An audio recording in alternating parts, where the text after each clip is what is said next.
Section 1. You will hear a woman booking a room for a party at a community centre. First, you have some time to look at questions 1 to 4. Now, the test will begin. You should answer the questions as you listen, because you will not hear the recording a second time. Listen carefully and answer questions 1 to 4. Hi, good morning. My name's Pete. How can I help you? Hi, my name's Maria Lincoln. I understand you hire out rooms in the community centre as venues for parties? Yes, we do. We've various sized accommodation. It depends on what you're looking for, really. We're looking to hold a party, a children's birthday party, and we need a room that will hold about 70 people, with space for a small disco area, games, dancing, and food. Well, we have a large room, and it would certainly hold at least 100 people comfortably. It's used a lot for parties and things like that.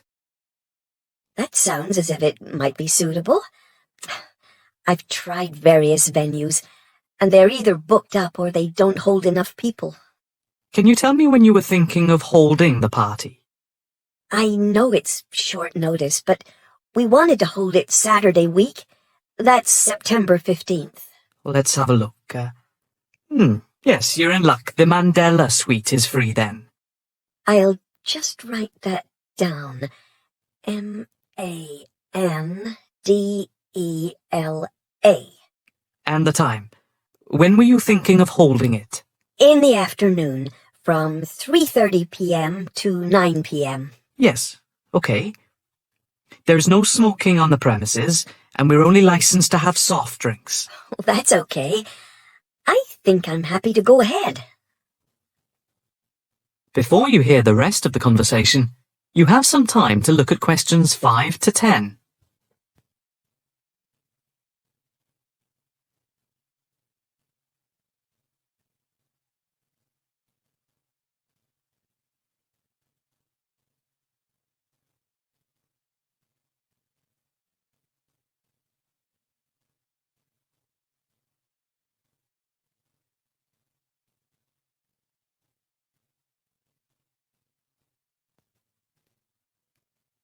Now listen and answer questions 5 to 10.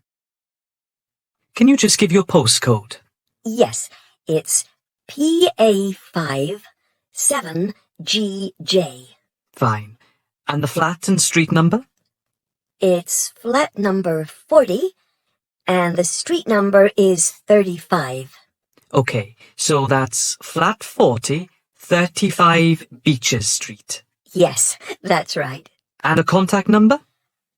My landline is 223279 with the code. But I'll give you my mobile number, which is 07897 293381. Okay, 293381. Can you tell me how much it will cost? It's quite reasonable, actually. It's £115 for the hire of the room, with tables and chairs. But if you want to hire disco equipment, we've got a basic system with speakers and other equipment for £25. But there's no technician around in case anything goes wrong. And of course, it's optional. That would save us carting something from home, but maybe we should bring a spare sound system just in case. We've never had any problem with the system, but you might not want to take any chances. What about catering? Well, we had thought of getting everyone bringing something. We have someone who can do catering for £9 a head, including the cake if required. That's handy, but it's a lot as we have a fairly tight budget. So, you want to go ahead with the booking? Yes, certainly. Okay. I need to take a deposit of £30, which is refundable.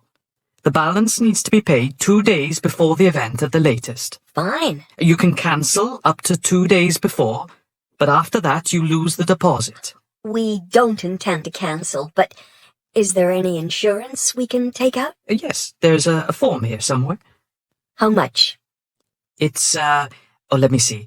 It's only £9 for the 24-hour period, and that covers you for cancellation, damage, and injury. Well, at least we'd better have a look at it. How would you like to pay the deposit? Cash. I'll just give you a receipt. There you are. 10, 20, 30. £30. Maria Lincoln. Thank you very much. I'm really glad I found somewhere. We have been trying to book a place for the past 2 weeks, so thank you again, and bye for now. That is the end of section 1. You now have half a minute to check your answers.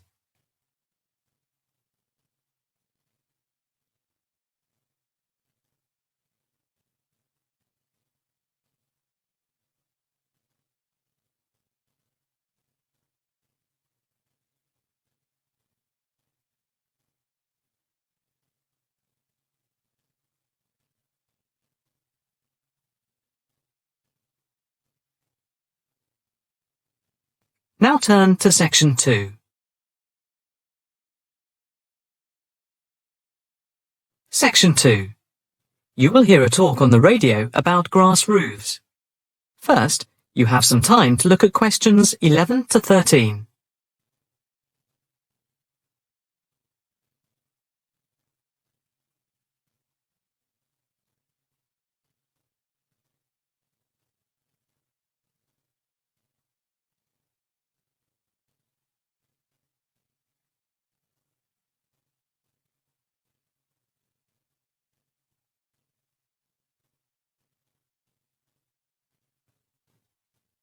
Now listen carefully and answer questions 11 to 13.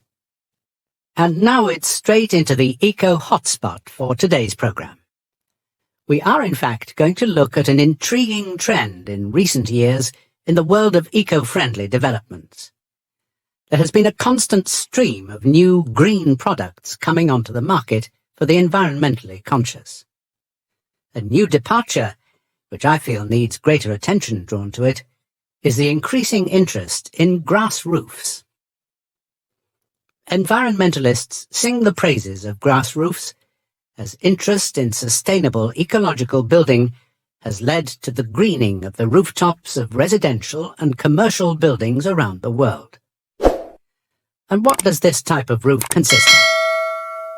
Instead of tiles, which allow water to run off and create flash flooding, the roof has a waterproof underlay, which is laid over the roof deck.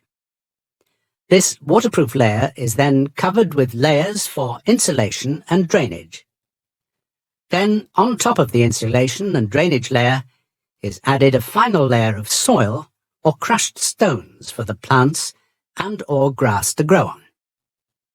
The roof can be planted with wildflowers to add colour and life to your rooftop. Before you hear the rest of the talk, you have some time to look at questions 14 to 20.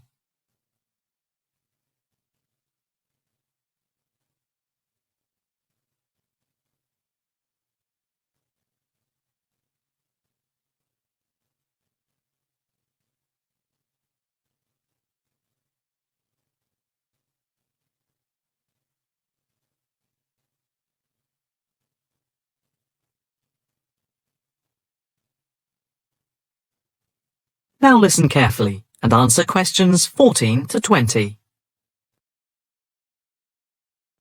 As for the benefits of grass roofs, in spring and in summer they're very pretty as flowers spring into bloom.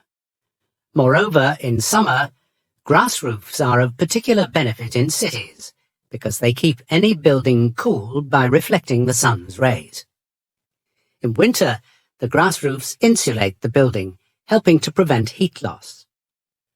The roofs require little maintenance and are better than any other roofing material. They encourage biodiversity by attracting bees and birds, and they absorb water runoff, which helps prevent flash flooding. In fact, the gravel layer retains 71% of the rainwater that falls, thus helping to prevent flash flooding. In winter, the brown soil is a bit more evident, which can look unattractive if the roofs are not tended carefully. But that is a price worth paying, and I would say that they come highly recommended by those who have them. If you compare grass roofs with tiles, the latter do certainly look very tidy, but at a price to the future of the planet. The main drawbacks of tiles, though, are the water runoff and the absorption of heat from the sun's rays in summer. So, if we are to save the planet from the ecological point of view, tiles do not come recommended. The only roof that I can think of which has similar ecological credentials to the grass roof is the thatched roof. Thatched roofs are good insulators and very attractive, but very pricey and not ideal for cities. How can we make more of our roofs green? That is, how can people be persuaded to install grass roofs? The World Green Roof Conference in Australia was a very good start. At a grassroots level, the best way to raise the profile of grass roofs is to make them trendy by highlighting them in fashionable magazines, so that people begin to feel that they cannot do without them. But the idea I like best is holding competitions for the best designed grass roofs. Next week, Eco Hotspot is going to look at... That is the end of section 2. You now have half a minute to check your answers.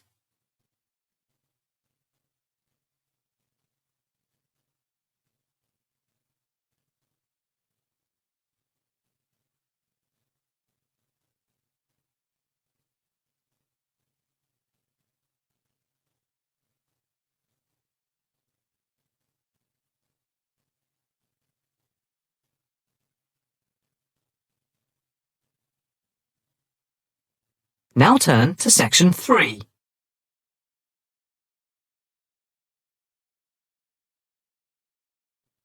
Section 3. You will hear a student talking to her tutor about a presentation. First, you have some time to look at questions 21 to 23.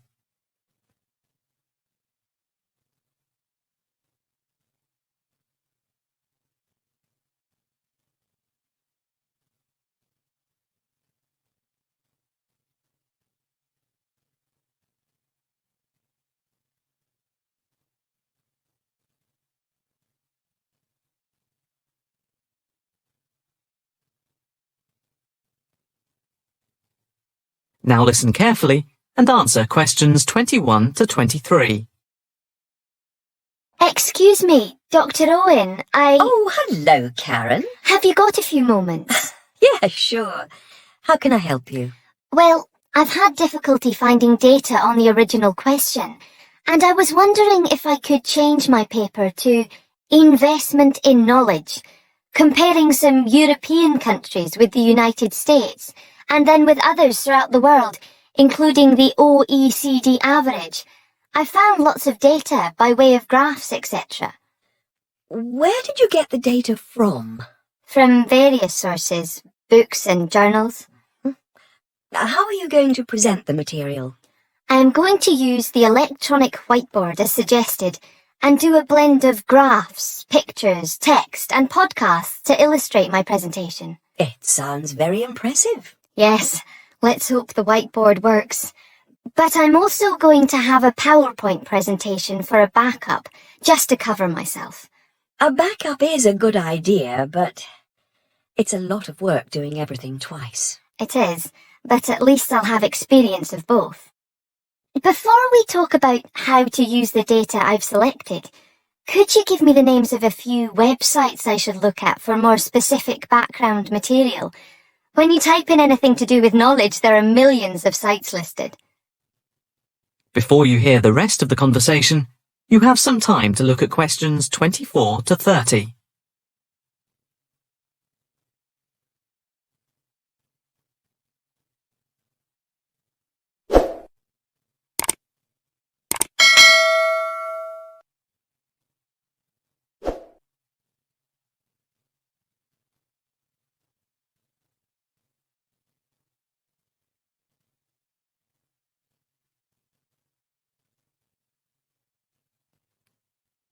Now listen carefully and answer questions 24 to 30. Let's see. Oh, I'll print you off this list.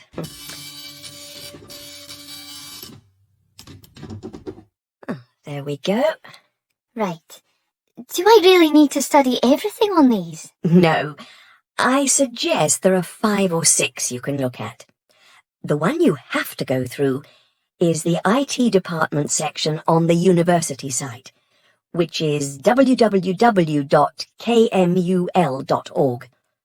It has articles by all of us in the department and has links to useful information, so I think it is essential to look at this. Okay, I've already been on it, but I'll tick that one as a must-read. And there's a site which is hosted by Pollock. It's investmentit.com. All you need to do is to skim the abstracts of the articles on the site. They'll give you a general idea about the effects of investment in knowledge. Yes, that sounds good. It cuts out having to read everything. What about this one? knowledgejournal.com. If I remember, it's not that useful. I would say that there are very few things that you need to read there. Then there's itknowledgereview.com. It's got loads of articles, but it's probably best just to read those that have come out in the last term or so. Do you have to subscribe? No, it's free from the university library. And another free journal online is itonline.com. I wouldn't say it's essential to read it, but it is beneficial. And so I think it is worth a look. If you think it's useful, there's no harm in looking at it. But nationalstatistics.com is worth looking at and trying out the links that it gives. I think these are probably enough to be getting on with. I think so. There's another thing I want to ask about. How much material should I use in my presentation? Avoid crowding the screen. If you have lots of information at one time, people will not be able to follow it and will just switch off. That's worth remembering. I've been in lectures where there was too much detail on the screen and it was impossible to read quickly. But what about visuals? Do you think it's okay to mix visuals and text? Visuals are very useful, but they must be relevant, or else people will get confused about what they mean and why they are there, and they won't pay attention to what you are saying. So be careful. From what I can see, you have the makings of a very good presentation. Thank you. That is the end of section 3. You now have half a minute to check your answers.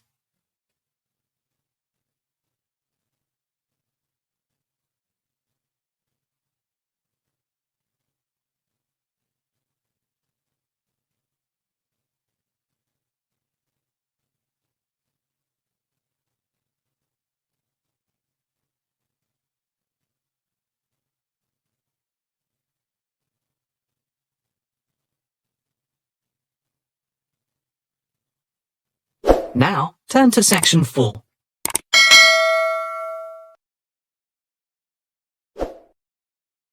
Section 4. You will hear a talk on the work of a printing department at a university. First, you have some time to look at questions 31 to 40.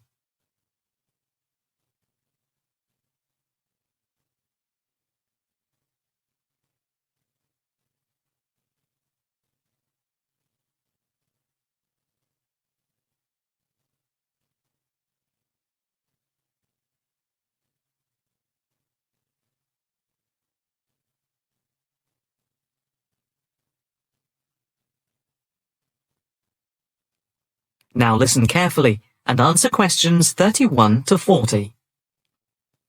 I am here to give you a brief outline of the work of this new department.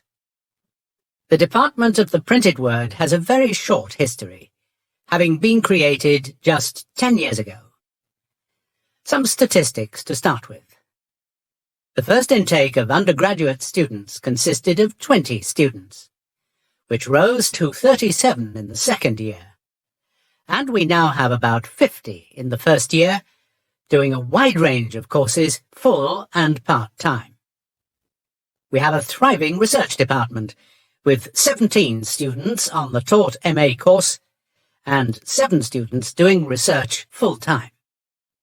In all, we have 9 full-time lecturers and 16 part-time lecturers who work mainly but not exclusively in our evening department. Of the total student body, approximately 21% are from outside the country, a number which has been increasing steadily over recent years. Although students from overseas have to reach a minimum level of competence in English before they follow a course at the university, some may require remedial help with their English, and we can offer help through the Student Support Services as part of the general assistance given to all students.